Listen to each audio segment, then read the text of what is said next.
Hey everyone, it's Janice Wright from the Garrison Public Affairs Office. Spring is in bloom and we've got just the thing to help you prepare for warmer temperatures. All that and more on this week's episode of the Great Big Podcast.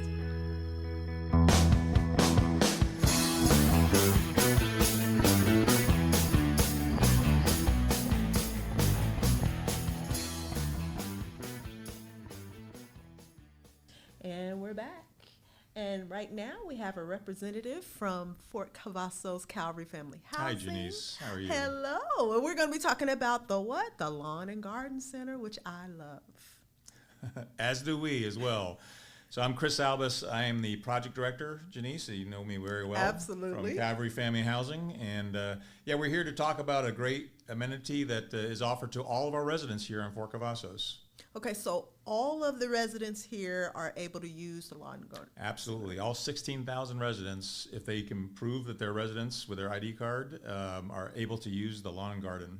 And for those who are unfamiliar, or maybe those who've just arrived, tell us a little bit more about what the Lawn and Garden Center offers and what it does. Again, it's a great amenity for our residents. There aren't many across the Army portfolio. We're very blessed to have a lawn and garden here on Fort Cavazos.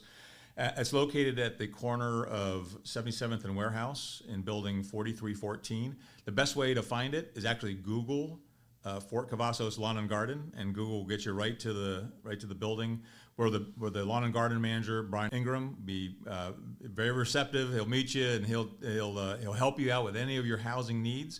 It's open between 8 in the morning and 5 at night, Monday through Friday. There's a plethora of lawn and garden equipment for loan, as well as a bunch of self-help items that residents can come and take, from air filters to light bulbs to door stops, to help maintain their home. What do you see, especially right now with the seasons changing, what do you see are some of the more popular items and services and things that residents need? Absolutely. When I go visit Brian over at the Lawn and Garden Center, air filters are always very, very important for residents to replace. Recommend replacing every 2 weeks. If you have pets, he'll give you 3 air filters when you come in and visit. And by the way, you can also pick up air filters at your community center too.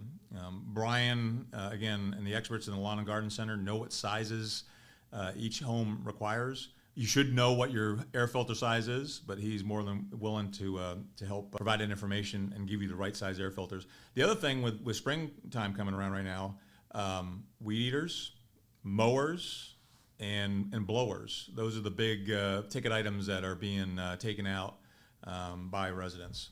So I know just from, covering the Lawn and Garden Center in the past, speaking to soldiers and their families, a lot of them, moving, they don't bring those things with them. So a lot of them I've heard they've said that it's actually really convenient to be able to just kind of sign those out and be able to return them. So how does that process work? That's right. Again, show their ID card, prove that they're a resident, and Brian and the staff over there will allow them to take a lawnmower, a weed eater, or a blower out for 5 hours and return it with gas too. They don't replace the gas or anything. We provide the fuel for the lawnmower, and they take it out, mow their lawn, do their yard work, and then they bring it back again. Okay, so we know that spring is here now.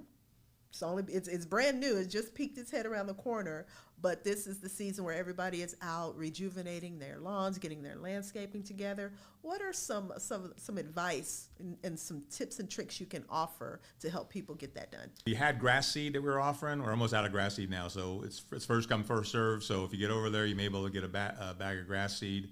But the biggest thing is just remembering that Texas is hot, and if you're going to do any sort of planting out there, you want to make sure that you look at the USDA plant hardiness zone, and we're in hardiness zone 8B. So a lot of those plants won't survive unless you take care of them, but those plants that are considered to be hardiness zone 8B are the ones that you want to purchase in order to plant inside your yard.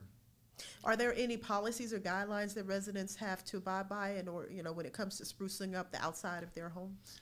So residents can make improvements to their yards, and we encourage that because we want to build pride and esprit in their neighborhoods and in their homes. We do have a contractor, a landscape contractor, Mainscape. They do a really good job of handling 6,000 homes.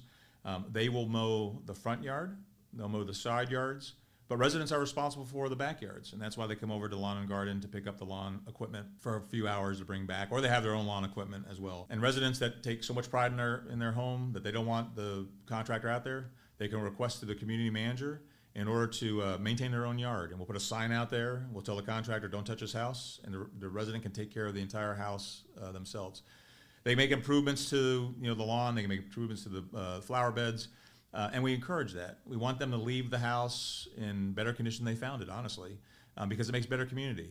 And better community is good for everybody out there in these neighborhoods, in these 11 neighborhoods we have. And like I said before, we're out there presenting yards of the month every month. And oh, by the way, if somebody has a yard of the month to nominate, send that nomination to your community manager, and they'll consider that for award for the following month, which comes along with a little certificate and a nice gift card, as well as the yard of the quarter as well comes with some goodies as well. But the only thing I'd say about the contractor, if the contractor is coming through, residents are responsible for making sure that all objects and debris are cleaned up in the yard, so they don't end up mowing over things or have to stop and pick things up and everything else like that. So one of the requirements that we ask of our residents. So the Lawn and Garden Center has been established for a little bit. Are there any changes that you're seeing this season? Well, the only thing we've changed, the Lawn and Garden used to be open on Saturday morning between 8 and 12. We have changed those hours now. We're only open now Monday through Friday, 8 to 5. I will tell you, though, in dealing with Brian Ingram, the manager over there, he works well with other people, and he will work with residents to meet their needs. Because we understand most of the people that work over there in Lawn and Garden, and a lot of our employees at Cavalry Family Housing are veterans, so we know that soldiers have to go to formation, they have to go to recall formation, they got PT, so we acknowledge the life of the soldier, and we try to work with them in order to accommodate their needs. What advice would you give to Fort Cavazos residents to ensure that they make the most of this, resource we have? Well, first they need to know about it, and they need to tell their neighbors about it and their friends that live in Cavalry Family Housing. I'm not sure a lot of our residents even know that it's there. I think Brian and I talk to residents sometimes that come in to clear, because you have to clear Lawn and Garden when you actually leave housing, and the first time they've been in there is when they're clearing. So a lot of residents just don't know that benefit is there for them. So it's really good to see when they first come in, they realize and their eyes are open to what Lawn and Garden offers them in order to make this the best housing experience possible for them. So is there anything else you think our residents need to know? Well, safety is the most important thing. So it's very important to always remember that safety comes first, both for our residents but also our employees as well. So when you're out there working with the lawn equipment, make sure that you get the proper eyewear, the ear protection, the gloves, to make sure that you don't injure yourself or injure other people as well. The other thing I tell you too is, like I said before, we're a company of veterans. I think we've got 35% of our employees that are actually veterans that have served in the Army before. One thing I've noticed is when people come to the Lawn and Garden, they come in for advice sometimes too. They come in for advice on life in the Army, because these veterans have been around for a long time. They've seen a lot of things in the Army. They've seen a lot of things in their personal careers, but also in the careers of soldiers that have come through the Lawn and Garden. And they're just there to talk to them. And I really enjoy going over there and participating in the conversation sometimes, or listening to what our employees are talking to the residents about. So come to Lawn and Garden. It's a great benefit, and residents need to use it. You heard it here. Lawn and Garden Center here on Fort Cavazos. Great resource. Much more than just supplies and things that you need. Much more coming up on the Great Big Podcast. Hi, my name's Macy Duncan. I am a curator here at the National Mounted Warrior Museum.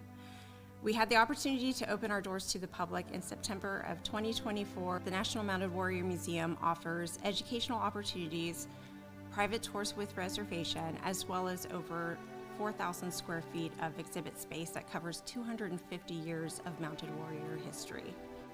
We cover the histories of units and soldiers who have served here on Fort Cavazos and continue to serve today. From the inception of the 3rd Cavalry Regiment and the 1st Cavalry Division, and their continued efforts in World War II, Vietnam, and the global war on terror, we also celebrate the community's role in the development of the post. We hope you come visit us Tuesday through Saturday from 10 a.m. to 5 p.m. We look forward to seeing you at the National Mounted Warrior Museum, where you too can live the legacy of the Mounted Warrior.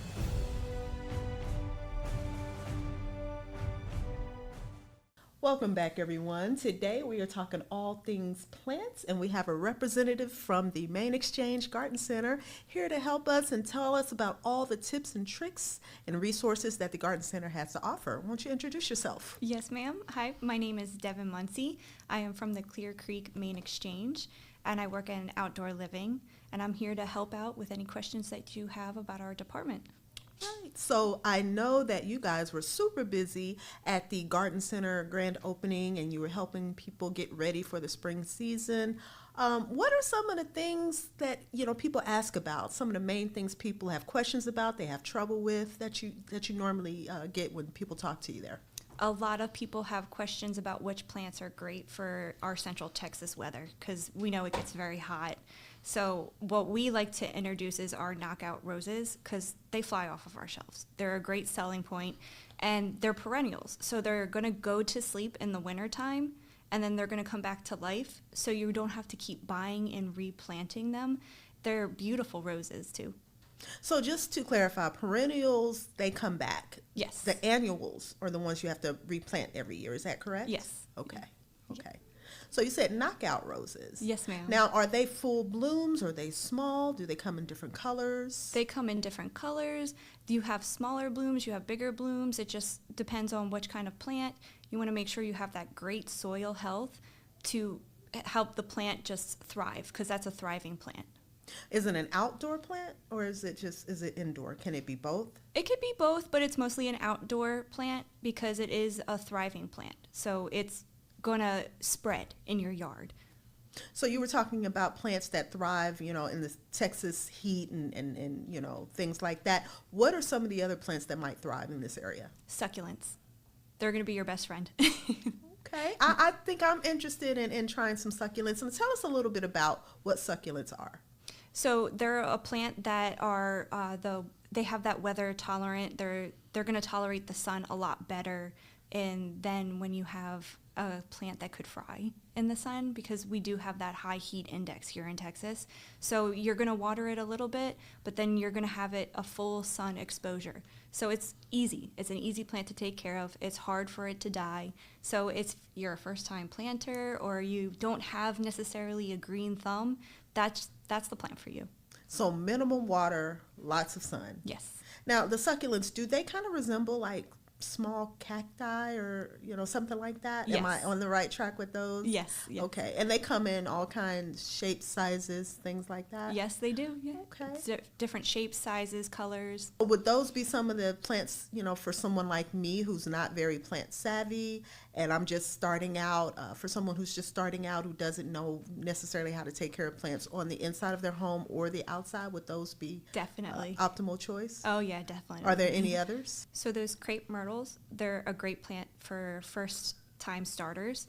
They're going to grow pretty big. They could get pretty tall. They could be a tree or a shrub, and they have beautiful blooms. So crepe myrtles are for outdoor? Yes. Maybe like decorative, if you wanted some privacy, they would be good to use? Oh, yeah, because definitely. they grow tall? Yes. Or if maybe you wanted to put them in front of your home, because some of them can be short, they can be like a decorative bush? Yes. And you said they have blooms, like various colors? Yeah, you could have various colors from the pink, purple, white, very pretty colors. So I know that a friend of mine, she's really into like growing her own veggies and her own herbs. Do you guys help people who are into those things, like growing their own herbs? Most definitely, yes. And you can have them outside or inside, but they're an easy plant to have inside. You just put them on your windowsill. You can have them in a mason jar or a little pot. It's very easy. What are some of the more popular herbs that people are liking to grow, on their own? I would have to say the basil and maybe some sage and thyme. They like those. Especially, it's easy when Thanksgiving time comes up. You just have it right there on your windowsill. Because you put the sage in the dressing. Yes, ma'am. Okay, well, I do. I do too, yeah. Now, I've seen on a few cooking shows where they actually just have the basil and parsley, I think I've seen, like in a jar with water. Is it that easy? It's that easy, yeah. As far as, now we know what we want to plant, easy to maybe medium to maybe difficult. Now, how do we figure out how to do it? Do you guys offer any instruction on, how to, become or get a green thumb for those who don't have one? Maybe how to plant things, proper technique, things like that? Oh, definitely. And also, all of our plants, they come with like a little card that the nursery send us, and it'll tell you if the plant needs full sun exposure or needs shade, if it's a plant that needs a lot more water or you don't really need to touch it. Our associates definitely help. So at the grand opening, I saw that you kind of had some hands-on tutorial and instruction. Do you offer that on a regular basis? Not on a regular basis, but we have our associates there to help out if you have any questions or if you're feeling a little lost in the area. We're there to help you. Okay. And if someone was wondering about any of the events that you guys offer, how would they get more information about that? So we have a social media page. It's on Facebook. It's the Fort Cavazos Exchange, and you can get every posting that we have on there. You can get your information. Okay. So I know gardening, it can be overwhelming when you start to overthink it. What are the basic things that plants really need to thrive? Because I've heard of people adding vitamins and other things, but what do plants really need to thrive? They need that good soil health. So you want to have a rich, good soil, water, and sun, but you definitely have to do your research on your plant. Make sure, okay, do I put it out here full sun exposure or do I make it into the shade? You have to do your research. And you probably have to know what area you live in, because my favorite flower are the Gabbard daisies, but I don't think they thrive in that area. Would they thrive here? I don't believe so. I don't think that they would, especially if it's not a full exposure plant. You want, here in Central Texas, the drought tolerant plants. So you really have to know your area. You really have to do your research on your plant. And I believe you need to know your zones. I believe we are zone 8. So definitely do your research, and Google is a great tool for that. And what would zone 8 indicate? So zone 8, that indicates what type of area where your plants are going to thrive. So you want that drought-tolerant plant, you want the crepe myrtles, you want those knockout roses, which are going to make your yard look beautiful. Okay. So how long do knockout roses usually last? Because I see a lot of those around my neighborhood and here on the installation. I want to say forever. Really? Yes. Just because, again, they are perennial. So they're going to go to sleep in that wintertime. They're going to wake up in the spring and thrive for you. They're beautiful. Is there anything that you need to do during the off season to make sure that they come back healthy? So you're going to want to clip them. So say it's a foot tall. You want to clip it half. And it's going to promote that healthy growth for the next season and for it to spread more for you. So is it just clipping the entire bush, or do you have to clip like each bud, each branch? Or is it... You're going to want to clip the whole plant, the bud and the branches. Okay. I might have to try the knockout roses.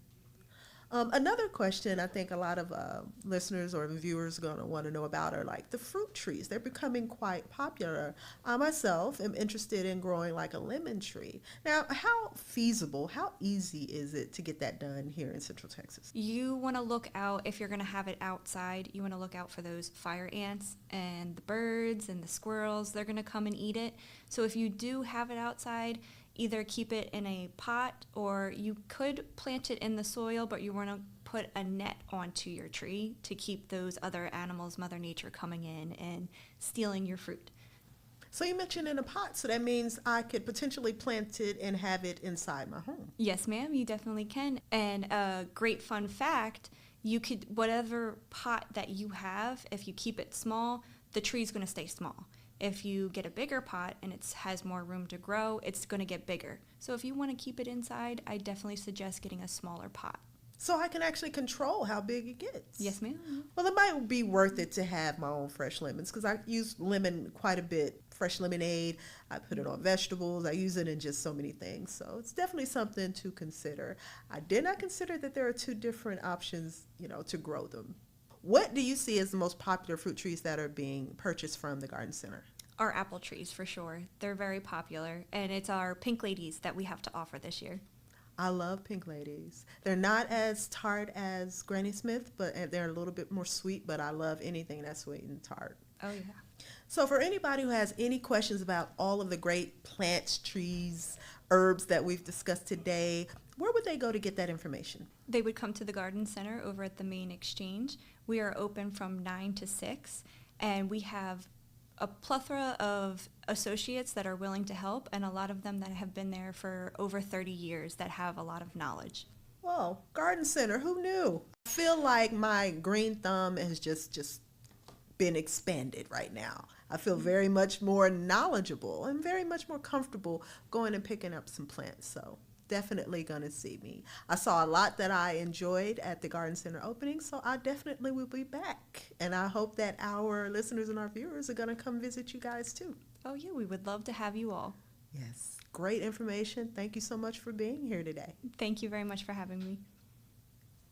More coming up on this episode of the Great Big Podcast. Have you ever wondered about the differences between CDSE's education and training programs? Both programs offer students a unique experience. Our education courses expand students' knowledge of security concepts to enhance career growth, while our training courses focus on the skills needed for students to complete their current or future duties. Our education courses are 16 weeks long and are virtual instructor-led. Training courses range from 30 minutes to over 4 weeks and can be self-paced e-learning, in-person instructor-led, or virtual instructor-led. Education courses are limited to U.S. government and military personnel. Our training courses are available to military, civilian, cleared contractors, and anyone needing overall security awareness. With education courses, as well as some training, students can earn ACE credit recommendations towards a degree at participating institutions. To learn more about our education and training programs, or to register, visit cdse.edu. Hey everybody, I'm Samantha Harms with the Fort Cavazos Garrison Public Affairs Office. And I'm Heather Ashley with the Fort Cavazos Garrison Public Affairs Office. And we are very excited to be here today. Yes, we are. Yay, us back at it again. Always. Okay, so we talked a lot about, very specifically, lawn and garden related items. Is that something that you do? Do you like to garden? I love it. Yeah. It does not love me back. Oh, no. Okay. We love to plant trees and flowers. We love to try to do a garden every year. We've not done a garden in the last couple of years, but last year. For garden, are you trying to do like vegetables and fruits? Okay. Just wanted to double check. No, the only fruits we do are watermelons, Okay. and I've been highly successful with them in the past. Okay. But I love to do vegetables. I love to do squash and zucchini and green beans and okra and peppers. We do like 12 different kinds of peppers. Wow. Okay. But you haven't done that in the past couple of years? No. Are you going to try again this year? Hopefully. We're getting kind of late, though. I think planting is now. Yeah, I think so. Yeah. Ugh. I know. Yikes. We have to till everything up. You know, preparing the ground is the hardest part, at least Is for it? us. Why is that? We have to clean it all out and then till it and then let the ground aerate and make sure it's ready to receive the plants. And Sure. Yeah. Do you do any other type of gardening as well? Like, are you a plants person? yes. Okay. What kind of plant is your favorite? I love, flower-wise. Okay, Because yes. I'm more of a flowering That's fair. thing Okay, person. okay. I love hydrangeas. Okay, me too. I love magnolia trees. Oh, me too. I love crepe myrtles. Yeah. Flower-wise, though, spring bulbs. Oh, okay. Like sure. hyacinths Yeah, yeah, and yeah. tulips. I Yeah. love spring bulbs. Yeah, me too. So I always love going home to the University of Kansas during the springtime. 'cause they Rock have Chalk. Rock Chalk. They have all the tulips everywhere. It's just so beautiful. And it just feels like spring is here, you know? Yes, yes, It's such a good feeling. yes. When I love anything that's a pollinator, we have bees, so That's we right. want to encourage them. And I love to see the butterflies and Yeah. anything that'll bring pollinators in. Yeah, that's totally fair. Have you been to the, I'm going to say it, but I always, for some reason, try to mess them up. The bird, bee, bat, butterfly garden on Post. Yes, I love that place. over by the Sportsman Center. Uh-huh, Yes, yes. That's where I learned about planting a pollinator garden years ago. How about that? Yes. Wow, we love that. Yeah, I love going there sometimes during the work day. Don't tell my boss. Just to like get away and like have a little, little break. Yeah. It's just so fun over there. It's peaceful over It's there, and so you peaceful. never know what you're going to see over Yeah, there. absolutely. Also, I'm a big plant person. Right now, I have a monstera that I brought into the office when I first started working here. So I've been here for 4 years now. The thing is massive, and I wanted to like bring it outside because it really thrives when I like bring it out into the humidity. It's too big for me to carry by myself. It's just too massive. Can you put it on a wheel cart thing? The problem is it's like up on a stand. So I have it in my like home office. So it's sitting between my couch and my desk. And in order for it to be, because it's quite large, but it just needed to be like risen up a little bit. So I had help like bringing it into the house and put it down on top of a stand. But now I can't get it off the stand because it's so heavy. They get huge. They get huge so fast. Yeah, I felt like one day I just like looked up and there it was. I was like, what? It's just massive. I love it though. It's my favorite plant in the house by far. Well, it's so good to have plants in your house too. Yes, absolutely. Yeah. I totally agree with that. Yeah. Well, speaking of house, what do you got coming up for this week and this weekend? I need to spring clean. Yeah. Desperately. It is that time of the year. Yes. Yeah.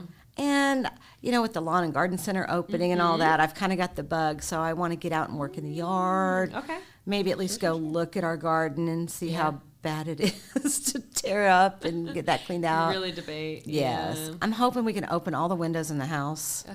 Yeah. I don't know. We'll see. Yeah, I don't know. The weather right now has been so crazy. It was really hot, and then we had that weird cold spell that we're kind of in right now still, and you just don't know what the weather's going to be in this time of the year in Texas. Not to try to predict it, so. That is very true. Yeah, every time I've tried to, it has backfired on me. So, yeah, I've learned my lesson. Do you have spring activities on the agenda this weekend? So this weekend, I actually think I'm going to the Renaissance Festival out in Sherwood. Yes, I'm very excited. Me and my friends are going to go. We went to the Texas Renaissance, so like the larger one, in October or November. One of those fall months last year. And that was my first one, and we had such a fun time.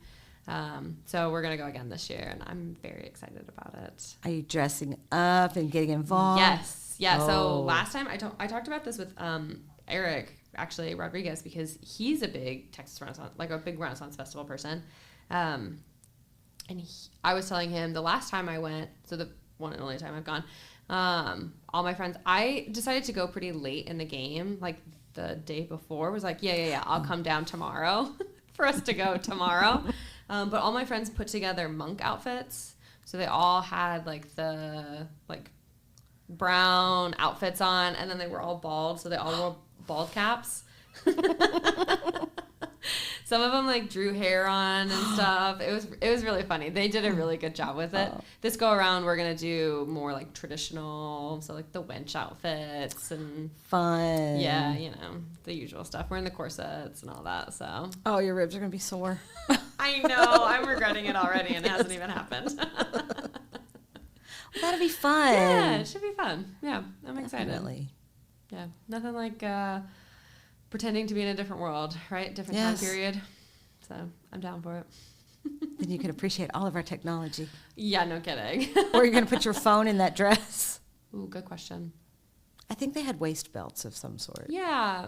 With yeah, little I think bags. So what my friends did for the monk costumes, they just like wore like biker shorts and like regular shorts underneath, and so anytime they had to like get their phones out, they're like hiking up their not really the outfit you want to have the outfit move you want to have happen with a monk, but whatever. What are you gonna do?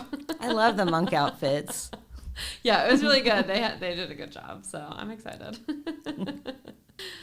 Well, I think that is all we have for this week. So we want to say thank you to our listeners and the people who are watching on YouTube. In case you don't know, you can watch all of our episodes on YouTube. We are very quickly approaching our 1-year mark of YouTube videos, so make sure that you go and watch.